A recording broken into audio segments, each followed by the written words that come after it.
Tú hablabas de colonialismo.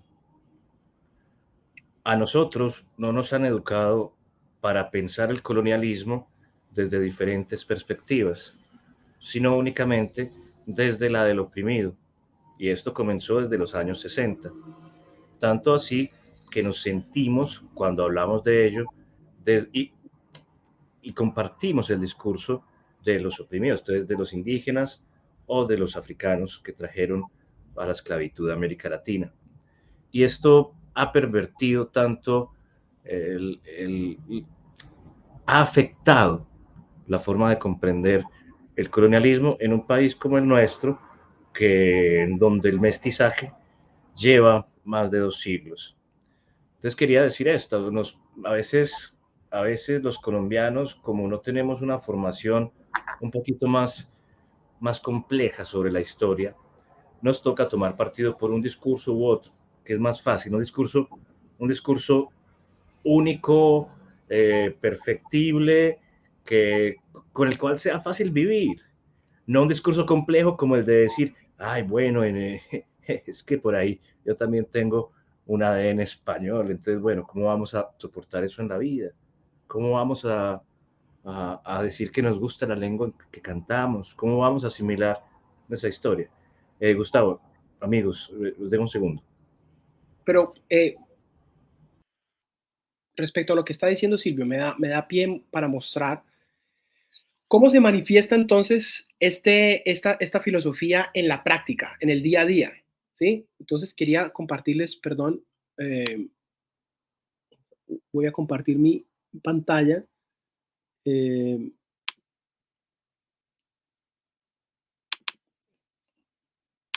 que no sé si lo van a estar viendo ahí, creo que sí. Igual voy a leer este tweet. Y como estos tweets se han visto, yo, si ustedes están en la red de la X, seguramente los han visto. Bueno, este tiene que ver con Alejandro Gaviria. Alejandro Gaviria estaba criticando, según me parece, la postura de Petro sobre algo, ¿no?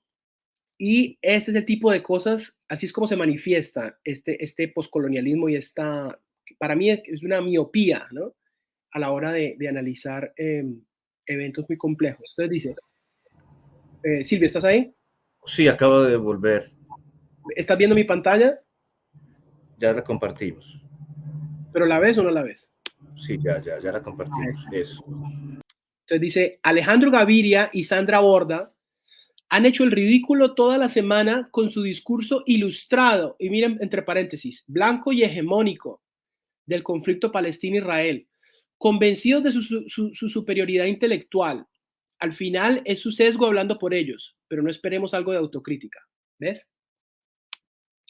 Entonces, blanquitos privilegiados hablando de Palestina, ¿me entiendes? Así es como se manifiesta el poscolonialismo, ¿verdad? Y para mí, esto es muy dramático en el caso nuestro, en el caso colombiano, como lo decía Silvio, porque yo no recuerdo, es decir, podemos hablar del racismo en Colombia, desde luego que sí, podemos hablar de la colonia española y podemos hablar de la república y de la independencia, el proceso de independencia y la vida republicana en Colombia. Simón Bolívar tenía esclavos, en fin, pero este lenguaje es muy evidente que está apuntando, ¿cierto?, a esta filosofía perniciosa poscolonialista, que es algo que el presidente Petro utiliza muy frecuentemente con el objetivo de dividir a la gente, desde luego, ¿cierto? De empezar, de personas que somos en la mayoría colombianos, en nuestra mayoría con un DNA mixto, tratar de empezarnos a dividir entre blancos y no blancos. Eso también ocurrió, desde luego, durante durante las manifestaciones que hubo en Colombia y en Bogotá hace unos días con las protestas y con las marchas de los indígenas, ¿cierto? Todo esto es esa misma simplificación poscolonialista.